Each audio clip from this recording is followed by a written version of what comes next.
भारत का विदेशी मुद्रा भंडार 14.17 बिलियन डॉलर बढ़ गया। इससे ठीक एक हफ्ते पहले इसमें सिर्फ 392 मिलियन की मामूली बढ़त हुई थी। अब भारत का कुल फॉरेक्स रिजर्व बढ़कर 701.360 बिलियन डॉलर हो गया है। ये एक बड़ा आंकड़ा। 62 बिलियन डॉलर्स की यूएस ट्रेजरी होल्डिंग्स को आरबीआई ने कट किया है, और अगर परसेंटेज टर्म्स में देखा जाए तो दिस इज अप्रोक्सीमेटली 26% के आसपास का कट है। डॉलर का इजाफा हो रहा है, और ये रेगुलर बेसिस पे। ये कोई ऐसा नहीं है कि यार एक दफा हो गया फिर नीचे आ गया, फिर हो गया फिर नीचे, नहीं, ऐसा नहीं होता। ये continuously it is increasing. Combination of factors है। यूएस और इंडिया की अगर ट्रेड डील होती है तो वो सेंटीमेंट इंप्रूव करता है, मार्केट सेंटीमेंट्स पे चलता है। उनको एक तरह से नरेटिव जो फील गुड फैक्टर है वो मिसिंग हो रहा है इंडियन मार्केट में। इतनी अच्छी ग्रोथ रेट हम दिखा रहे हैं। We are clocking the growth rate of 7.4% in the second quarter. Europe के जो सबसे बड़ा फंड होता है उनका पेंशन फंड होता है। पेंशन फंड्स को उन्होंने इन्वेस्ट किया हुआ था अमेरिका के अंदर। मोदी जी ने उसको छीन लिया और वो सारा पैसा भारत में आकर इन्वेस्ट होने वाला है। मेरे ख्याल में it's a very good sign और वेरी पॉजिटिव साइन। उनकी इकोनॉमी या उनके जो एक्सपोर्ट्स हैं वो हर तरह की, वो कुछ चीज बेचते हैं या वो सर्विसेज दे रहे हैं दुनिया भर को, या उनकी जो स्टेबिलिटी है, पॉलिटिकल स्टेबिलिटी है, वो इकोनॉमिक स्टेबिलिटी भी इस वजह से नजर आती है, बल्कि बहुत हाई लेवल पे है।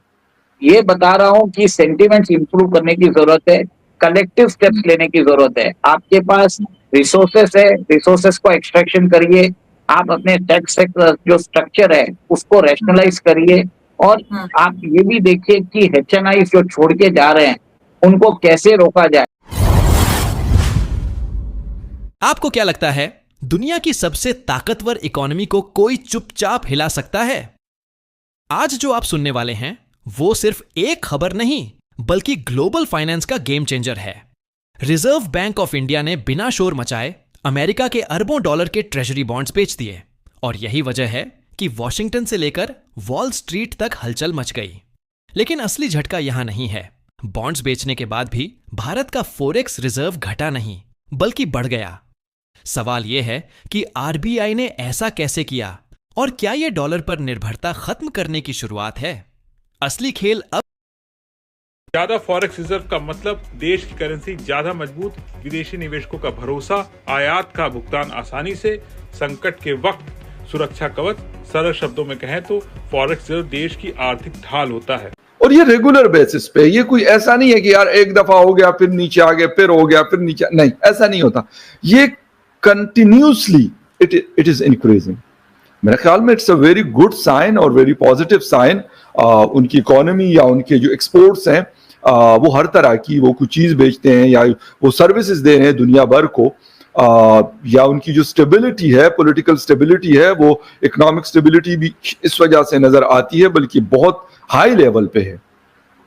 इन वजूहात को देखते हुए और इन चीजों को देखते हुए जब हम अपने आप को देखते हैं, अब हमारी जो इकोनॉमी को जिस तरीके से चलाने की नाकाम कोशिश की जा रही है, क्या कोई घर हो या कोई मुल्क हो या कोई प्रोविंस हो या कोई डिस्ट्रिक्ट हो या कोई इदारा हो, उसको अगर इस तरीके से चलाया जा सकता होता तो फिर सब यही करते, कर्जे लेते, और मतलब फिर जब वो कर्जे, मतलब उनका वो पैसा खत्म होने वाला होता, फिर मजीद कर्जा लेते और खुद कुछ भी ना करते। ना उनको एक्सपोर्ट्स की जरूरत थी, ना किसी और चीज की जरूरत थी, ना इंडस्ट्रियल बेस की जरूरत होती, बल्कि यही चल रहा होता कि चलें जी कर्जा लें और सिस्टम को चलाएं। अनफॉर्चुनेटली हमने हमेशा एडोकिज्म के ऊपर अपना सिस्टम चलाने की नाकाम कोशिशें की, और आज भी यही कर। और सबसे बड़ी बात यह है कि जिनकी वजह से एक जो खजाना है जिसके ऊपर बहुत सारा बोझ है, एक नुकसान मिल रहा है, वो तो आप उसके लिए कोई मेजर्स या कोई स्टेप्स नहीं ले रहे। 50 बिलियन डॉलर तो जो ग्लोबल पेंशन की जो कमिटमेंट्स हैं वो उन्होंने भारत के अंदर कर दी है। 50 से ज्यादा यूरोपियन कंपनीज हैं जो भारत के अंदर अपनी मैन्युफैक्चरिंग फैसिलिटीज लेकर आ रही हैं। 15,000 करोड़ यूरो, मैंने डॉलर बोला था, यूरो है, वो अनाउंस कर दिया उन्होंने कि भारत के अंदर इन्वेस्टमेंट्स करने वाले हैं। प्लस टेक्नोलॉजी ट्रांसफर है, उन्होंने बोल दिया। कौन सी इंडस्ट्रीज में वो भी बताऊंगा आपको मैं। और FTA साइन हमारे साथ होने वाला है। लास्टली, जो अमेरिका की दादागिरी है उससे वो दुखी होकर और वो बाहर निकलने वाले हैं। चलिए अब मैं सारे पॉइंट्स को थोड़ा डीपली आपके सामने रखता हूं। सबसे पहले कंट्री जिन्होंने अनाउंस किया कि वो अपने पेंशन फंड्स को निकाल रहे हैं वो है डेनमार्क। उन्होंने बोल दिया कि जितने उनकी होल्डिंग्स हैं US ट्रेजरी बॉन्ड्स के अंदर, वो वहां से पैसा निकालकर वो भारत में लेके आएंगे या कहीं और लेके जाएंगे। अब आप बोलेंगे यार क्योंकि डेनमार्क ओन करता है ग्रीनलैंड को ट्रंप लेने वाला है इसलिए ये काम हो रहा है। आंसर है नॉट एट ऑल। उसका रीजन क्या है? रीजन ये है कि जो अमेरिका के फाइनेंसेस हैं वो बहुत ज्यादा स्केची हैं और इसलिए वो पैसा कहां जा रहा है? चाइना में लेके जा नहीं सकते, अमेरिका में दुखी हैं, यूरोप के पास अपॉर्चुनिटी नहीं है, ना ही वहां पर कोई इंडस्ट्री लग रही है, उनके पास कोई और चारा नहीं था, वो भारत में आ रहे हैं। और ये सिर्फ एक कंट्री नहीं है या एक फंड नहीं है, पूरा का पूरा कॉन्टिनेंट शिफ्ट कर रहा है यूरोप का भारत की तरफ और ये अभी इस वक्त होना शुरू हो गया। अब ये पहली बात ये था। दूसरा, यूरोपियंस अभी दावोस में जाकर क्या बोलते हैं? हमें ब्रिक्स के साथ थोड़ा सा ब्रिज बनाना पड़ेगा वरना हमारी एग्जिस्टेंस खतरे में आ जाएगी। यानी कि 3 मैसिव चीजें हैं जो कोलाइड कर रही हैं एक टाइम पर और कोई भी आदमी इस डॉट्स को कनेक्ट नहीं कर रहा। आज आपको मैं सिखाऊंगा डॉट्स कैसे कनेक्ट किए जाते हैं।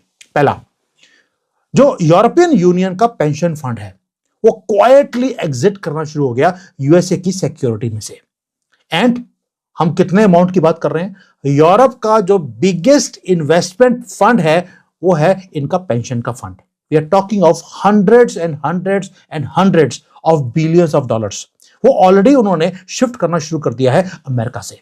पहली बात, ये फ्यूचर में नहीं होगा, उन्होंने ऑलरेडी शुरू कर चुके हैं। दूसरा, यूरोपियन यूनियन ने अभी अभी अनाउंस किया एक बहुत ही एग्रेसिव मूव टुवर्ड्स इंडिया, वो है फ्री ट्रेड एग्रीमेंट का। सडनली जो 19 साल एक फाइल बिल्कुल दबी हुई थी उनको बाहर निकाला, खुद साफ किया। हमने कुछ नहीं बोला उनको साफ करने के लिए और उन्होंने बोल दिया हम सीरियसली इसको साइन करना चाहते हैं और 27 जनवरी को अब जरा इस पूरे खेल को गहराई से समझते हैं। आमतौर पर जब कोई देश अपने विदेशी एसेट्स बेचता है तो उसके रिजर्व्स कम होते हैं, लेकिन भारत के मामले में ठीक उल्टा हुआ। RBI ने अमेरिकी ट्रेजरी बॉन्ड्स को बेचकर सिर्फ रिस्क कम नहीं किया बल्कि अपने रिजर्व मैनेजमेंट को ज्यादा स्मार्ट बना दिया।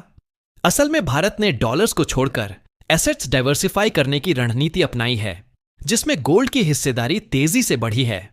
गोल्ड ऐसा एसेट है जो इन्फ्लेशन, जियोपॉलिटिकल टेंशन और करेंसी वॉर्स में सबसे ज्यादा भरोसेमंद माना जाता है। यही वजह है कि RBI लगातार सोने की खरीद बढ़ा रहा है। इसके अलावा भारत को एक्सपोर्ट्स, FDI और रेमिटेंसेस से लगातार डॉलर्स मिल रहे हैं जिससे रिजर्व्स को सपोर्ट मिला। यानी बॉन्ड्स बेचने का मतलब यह नहीं था कि भारत के पास डॉलर्स खत्म हो रहे हैं, बल्कि यह एक कैलकुलेटेड शिफ्ट था। इसका सीधा फायदा यह है कि रुपये पर दबाव कम होता है, इंपोर्ट बिल संभालना आसान होता है और ग्लोबल इन्वेस्टर्स को सिग्नल जाता है कि भारत अब ब्लाइंड डॉलर डिपेंडेंसी से बाहर निकल रहा है। क्या इसका मतलब यह है कि डॉलर खत्म हो जाएगा? बिल्कुल नहीं, लेकिन इतना तय है कि आने वाले समय में डॉलर अकेला राजा नहीं रहेगा। RBI का यह कदम अमेरिका के खिलाफ कोई हमला नहीं, बल्कि भारत की आर्थिक सुरक्षा को मजबूत करने की तैयारी है। आज की दुनिया में लड़ाइयां हथियारों से नहीं, बैलेंस शीट से लड़ी जाती हैं और इस फाइनेंशियल चेसबोर्ड पर भारत अब डिफेंसिव नहीं बल्कि स्ट्रेटेजिक खिलाड़ी बन चुका है। यही वजह है कि आने वाले सालों में भारत की इकोनॉमिक पोजीशन पहले से कहीं ज्यादा मजबूत नजर आ सकती है।